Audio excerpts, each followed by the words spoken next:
I do. And I love all of those divas that you listed, and I can Yeah, remember. Erica Badu, Lauryn Hill, like, Oh, there you go. Oh, you got even yeah, deeper. Yes. just if they say something through their music, I probably listen and feel them. Love authentic storytellers who Yeah, I connect really to the do. story vocally. And that's, what I think everyone who you listed, right? That not only do they have a beautiful story to tell, but that their vocal is additive to that story, that it wouldn't Hmm. be the same story without that unique vocal that they put onto it, that flavor, sometimes whether it's misery or happiness, you can hear it. And Right. That yes, was the reason why I gravitated towards music when I was little, was because yeah, I loved the emotive quality of music. The fact that yeah. somebody could be singing about exactly what I was feeling, or could make me feel something, feel what they were feeling through their voice, through their vocal performance, or through their words, you know?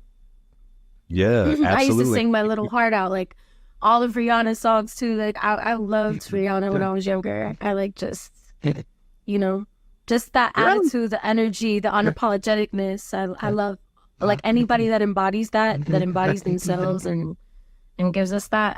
I love that. I love And I watching think authenticity. as you're coming into your identity as a teenager, right, that these musicians are very important. And whether they are gay or not gay, I think being their authentic selves, right, and knowing that they experience the same emotions, the same sadness, the same happiness, or whatever it is, I think that that's what we really connect to. And it's, it's the Hmm. music, it's the person, it's knowing that we're not the only one, because as a teenager, when you're, battling with your identity and really trying to figure out who you are, it's not that you're even trying to hide it, right? It's not like you're trying to be in the closet. It's just that you're still figuring it all out. Like you just haven't lived enough Yeah. life to understand. And I think that when you Yeah. know that you're not the only one to have experienced these emotions or to have had these thoughts, I think that it's great. And I think that that's what Yeah. I music. think Lady Gaga was a huge part of my Woo, coming out yeah, process, like in yeah, just how open, accepting, and real she was. She's also went to Sacred Heart. I went to Sacred Heart in Miami. She yeah. went to Sacred Heart in New York. So And I we was were always like, at oh my God, my NYU at Sacred the Heart same time sister. together. Yeah, we were Yeah. at NYU at the same time together, and that also made me feel right. So I get that. I get that. Yeah. It's just unapologetic nature, you know? I had come out. Listen, I won't date myself. I'm much older than you are, but I also think that like coming out is a perpetual thing, and I don't think that straight people understand that. Like Yeah. we don't come out just one time. Every new group that you meet, every new friend, every new experience, you have to come out all over again. But I will Yep. say that Lady Gaga wasn't part of my origin coming out story, right? But she definitely amplified my pride and made coming out on a regular basis easier for me, right? Like I lead with it now. Like I'm coming into a room, and not because I feel like I have to announce it, but because I'm proud to announce it. I'm Ryan, I'm queer, I'm here. Hi, everybody, let's get to it, right? And I feel, I'm queer and I'm here. Exactly. hey, girl, hey. 100%. Absolutely. Yeah, I think that I think it's difficult sometimes for heteronormative people to understand that when you grow up indoctrinated with heteronormativity, to where that is what we're taught is the baseline truth for all of us. When I think it's so funny how like our community is everyone besides straight people. But Correct. like we're not the baseline. I don't understand that. I feel like like Correct. I'm really looking for the day where um the spectrum is the baseline, and then straight is just a part of the spectrum, you know what I'm saying, Spectrum. of Exactly. That's how I, identity, you know.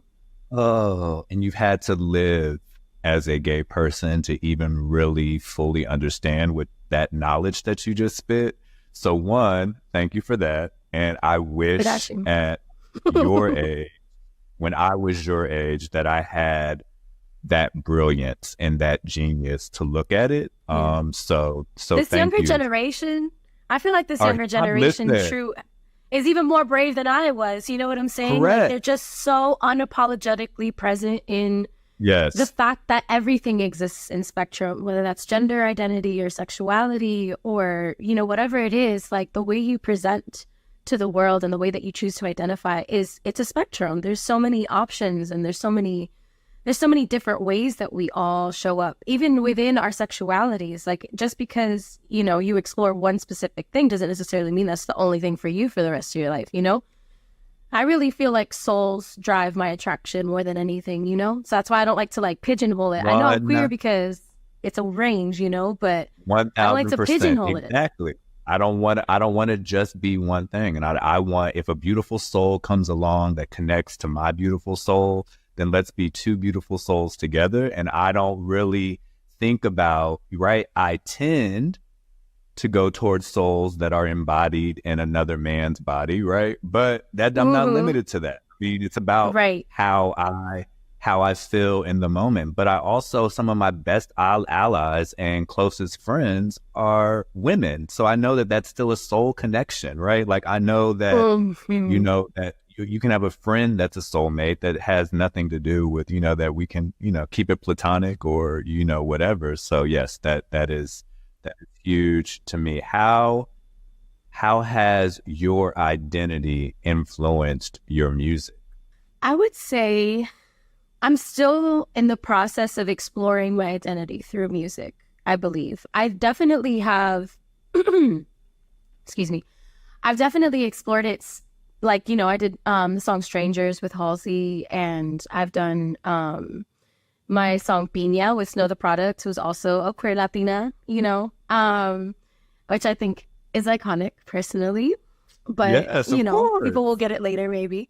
But yeah, I think just getting to express myself any way possible is just how I like to explore myself as an artist. So, you know, getting to talk about women and being able to explore that openly through my music, I think is, you know, very much part of my process in identifying myself and like coming to terms with who I was, even through music, you know?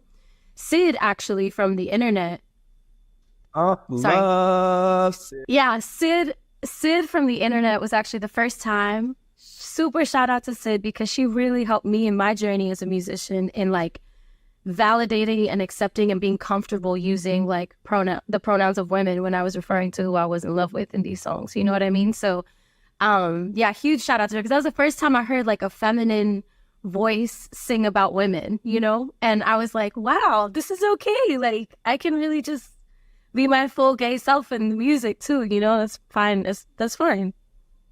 Again, much older than you, definitely, you know, different generations. I'm Generation X, so totally different generations, but still there was an awakening in music that happened that I was so appreciative of, because music gets us through the hardest times in life. It gets us through the best times in life. It gets us through the most personal, secret times in life. And when there was this awakening in music with, you know, Frank and Sid and all of these people who were now openly singing and using the pronouns, and it wasn't just, I didn't have to change it in the shower, because there's many songs, right? That in the shower, that's so valid. When I was singing a Neo song, I'd say you know what I'm saying? It's like you change the pronouns so that they fit your sexuality or whatever, but then you like realize like, damn it, wait, I'm gay too. Like I could just say she, it's fine. How do you think deciding to live your truth has impacted one way or the other your career? I'm sure that there has been both positive and negative about deciding to live openly in your truth. Can you talk to us a little bit about both sides, the positive impact and the negative impact? Well, I think the positive impact is that by being myself, I attract people who are themselves as fans. And, you know, I've been able to grow a really beautiful community of people who support me and appreciate the art that I make because I am myself and who I truly am. I also feel like I've had a lot of, younger queer folks come up to me at meet and greets or on the street if they see me and just be like, because of you, I live my truth. Because of you, I understand myself more. Because of how brave you are and unapologetic you are, And I think that for me is a huge part of why I even do what I do as an artist, is to help other people feel seen too. It's a byproduct of creating from your heart, is for other people to resonate with your human experience. And so, I feel like being my most authentic self allows me to create from an even more authentic place and express myself more authentically and not be so afraid of how it's perceived or what people think about it, So I've been able to free myself even from just the social constructs and confines of life in a lot of ways by being my true self, and not allowing, the noise or the lack of support from certain communities to interfere with how beautiful of an experience it is to really truly be yourself in front of the world, Obviously, from a negative standpoint, I would only say, like, sometimes I just get pigeonholed into, like, oh, you're the queer person, and opportunities tend to, like, revolve around that. But, it is what it is. It's also America, and I'm also Latina, and the community is still a little, taboo to talk about queerness and to be queer. But I got really blessed with a family who truly... I'm not Latino, but I definitely identify with that because it's just as taboo in the Black community, right? And so I feel like there are many times when I am too Black for the mainstream queer spaces, right? And you may feel too Latina for the mainstream queer spaces. And then I feel too queer for the Black spaces, right? Like, but I can't separate who I am, right? And we talk about it as intersectionality, but I really look at it as indivisibility because I can't really separate from anything. I am all of those things at once, exactly. Right? And I call people like us bridges. Right, exactly. There's no right answer for me if I'm a Black queer or a queer Black. Like, that's I don't who you know. are. I can't even answer that question. Right. I'm both all of the time. So that definitely resonates with me and the human. Yeah, right? I think it resonates. Sorry, excuse me. I think it resonates within a lot of minority communities who are victims of white supremacy. You know what I mean? I feel like that the entire system and construct of white supremacy took indigenous ideals, which queerness was always a part of indigeneity across the board, across countries. And that strict religious monotheistic viewpoint that was indoctrinated and, violently put into people, I think really separated a lot of, indigenous communities and just like minority communities from their truth and even from their own communities accepting that truth, because everyone is taught to succumb to the ideals that are in these systems that keep people oppressed and keep us from living our true vibrancy and authentic selves.